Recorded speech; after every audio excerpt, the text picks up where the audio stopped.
Now get ready because the Fintech Association of Trinidad and Tobago is gearing up for the finals of its Financial Inclusion Hackathon 2022. The grand finals takes place on August 27th, and joining me to talk more about this is actually the Chief Executive Officer of OnQ, Mr. Ajay Archer, and of course the Corporate Secretary at Fintech, Ms. Shariel Plowden. Good morning. Thank you so much for joining us. Good morning. Thanks for having us.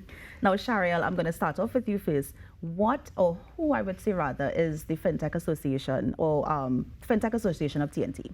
So the Fintech Association of Trinidad and Tobago is a group of volunteer professionals like myself, our president, Ms. Maria Danielle. We come together to help our budding fintechs to get regulatory approvals to set up their businesses. And so, well, this morning I have Mr. Jay Archer, who's the founder and CEO of a fintech called OnQ. So Jay, how about you give us some insight as to what a fintech is? Well, fintech is short for financial technology, and I think it's a kind of a catch-all term for software that helps us interface with money. So there are software and platforms like ours, for example. So we have a mobile marketplace, and we help entrepreneurs sell things online. But financial tech also includes things like paying your bills online, sending money directly, and it's something that most developing economies have found to be really transformative in terms of their trajectories and their futures. So I think that it's something that in Trinidad is not just something that we need, but we're fortunate to have bodies like Fintech TT kind of guiding us and pushing us forward with it. Of course. Now I'm going to come back to you, Shariel, because I wanted to know the purpose of this event. Why did Fintech think it necessary to have this hackathon? Right, so a hackathon is where a group of like-minded individuals come together to solve a problem, right? So big problem in Trinidad and Tobago is financial inclusion. We hear all the time, why they never teach us these things in school? You know, and I also wear the hat of an investment advisor, and I see it all the time. When I go on, Instagram, or I talk in front of clients, they're like, why didn't I learn about investing in the stock market sooner? So financial inclusion is allowing individuals to not be unbanked to underbanked, but have everybody integrated into the financial ecosystem. And what helps to have this happen, so we can look at the perfect example of M-Pesa in Kenya, where 2 million persons were able to be lifted out of poverty just by having access to payments through mobile phones. So I have a granny that lives in South Orapooch, and if I have to give her money, the two ways are usually go and deposit in her bank account or drive down the highway and give her money. Yes. Whereas if we had a app, I could have just sent her money pay to pay, and she receives it one time, and she could then go and make payments, go make market, do all these things digitally.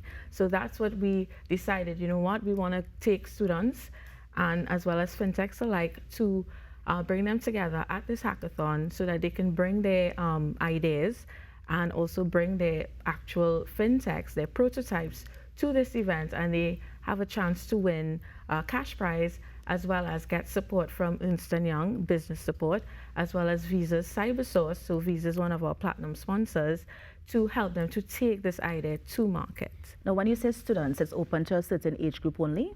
No, so we want to integrate students into it because, of course, we have to get them from young. However, for the prototyping category, which is our category 3, we actually want you to come with your fintech. So if you have a fintech that is operating or that is just at this point of operation, we want you to come, bring your idea, and we will be able to help you take that idea to market. So you can be as young as 16, as old as however, it doesn't matter. As young as 12. Wow. Yeah. So Ajay is actually helping with the ideation session and design thinking. So of course somebody at age 12 or 16, they may not have a fintech business, but they may have an idea, and we're going to help them to get that idea to a minimum viable product, and as they get older and as they progress, they can then take that business idea to market. Of course. Now, in terms of the themes, and if you notice, Ajay, you can jump in here.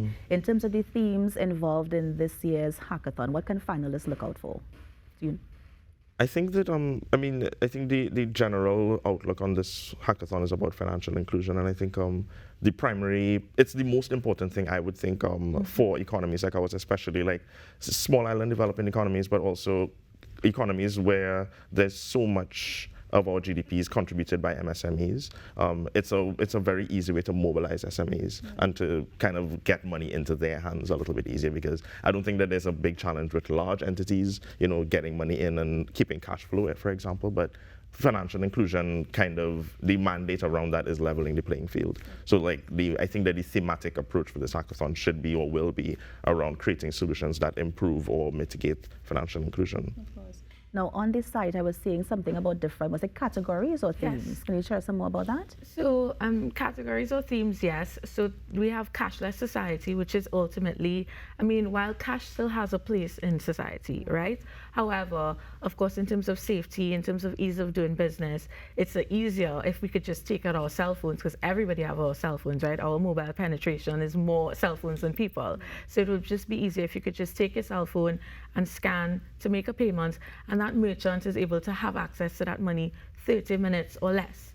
Right now, under current structure, merchants usually have to wait a day or two to get that money. If somebody needs to get refunded, they have to sometimes wait up to 4 days to get that money back. So we really want a solution that could make all these things instantaneous, right? So business owners and vendors or consumers alike can have that ease of doing business. We also have a cashless government.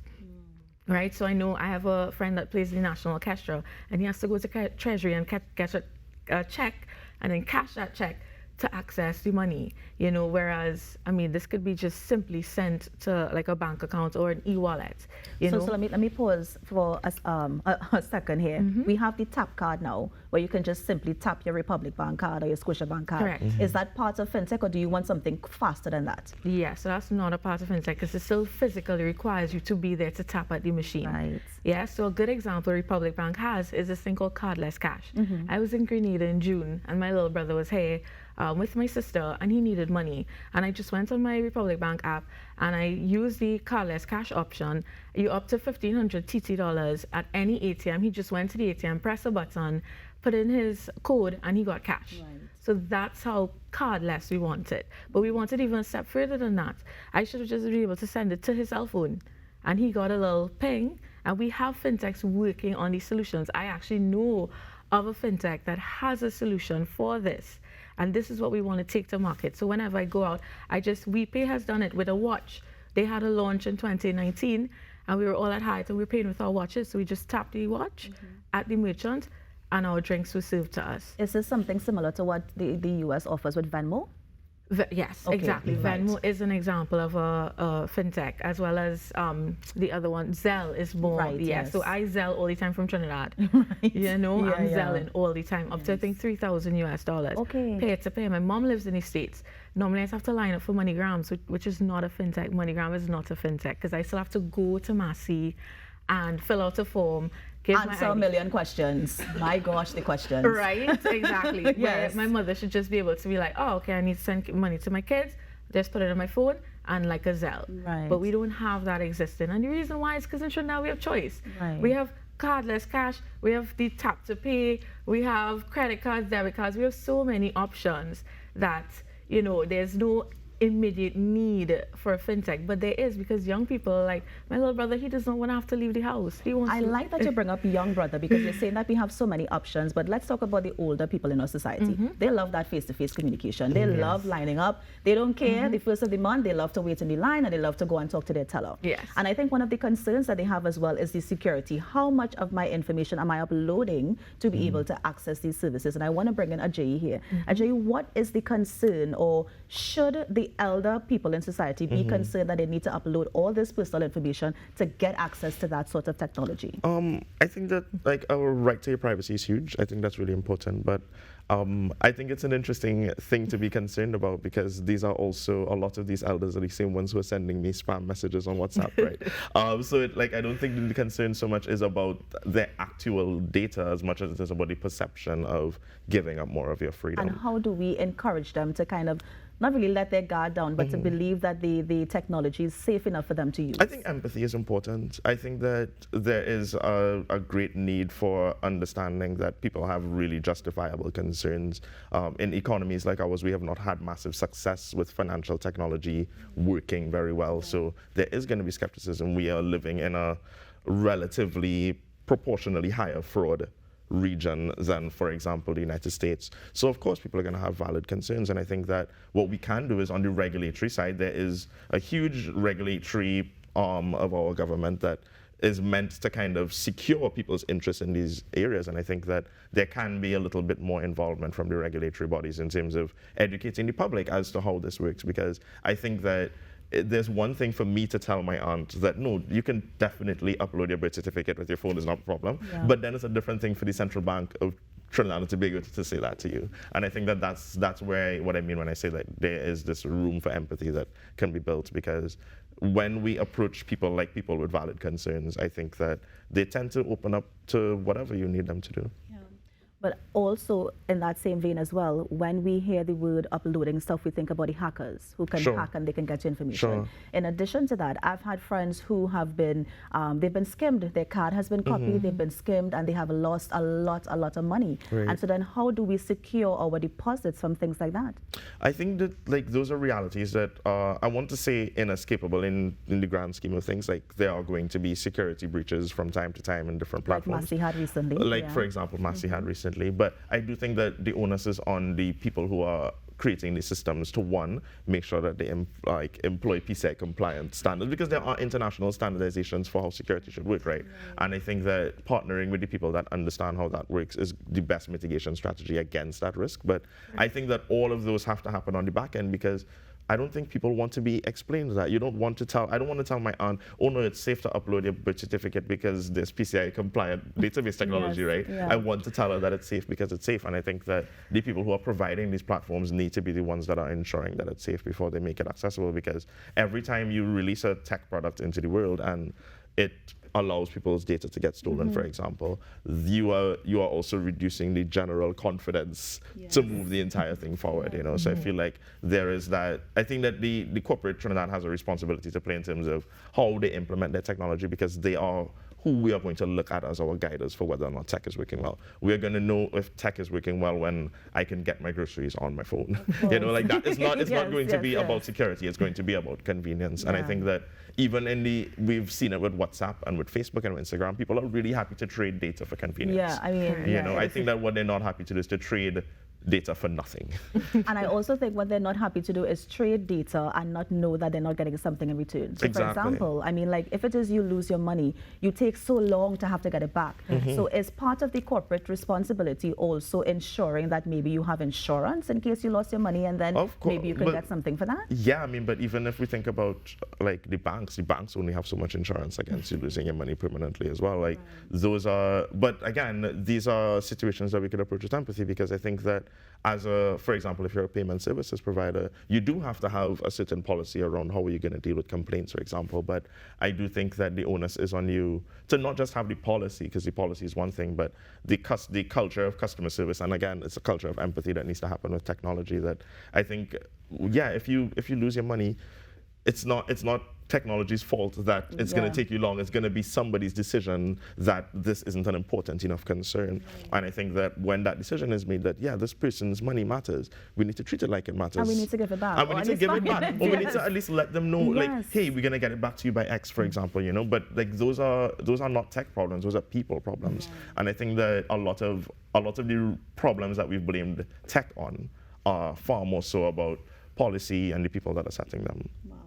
This conversation could go on and on, but I know, Ms. Plowden, that you are here to tell us about the hackathon. So tell us what we can expect on August 27th. Oh, okay. So this hackathon on the 27th will actually be the prize-giving ceremony. So we will actually have submissions in terms of, so for example, if you have a fintech and it is operational, you can send us a video submission of your hackathon, of your fintech, what it does, if it's in the payment space, exactly how it works, you know, at what stage you are of its development. If you have a solution for government payments, you know, you send us your video submission of what you're proposing, and our team of judges will look at it and they will assess it, and then we will, of course, choose the top 3.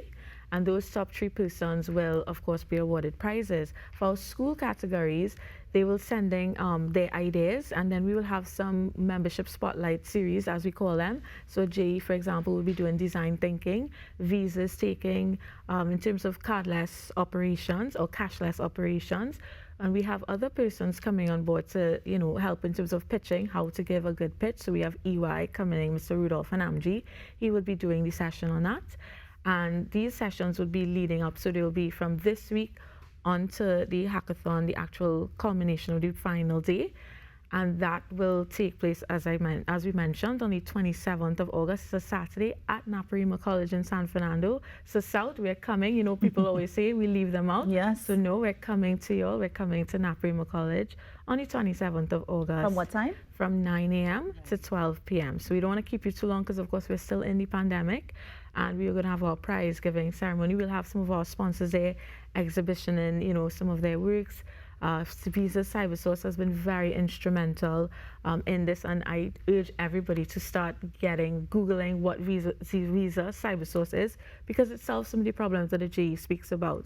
They process payments in 30 minutes.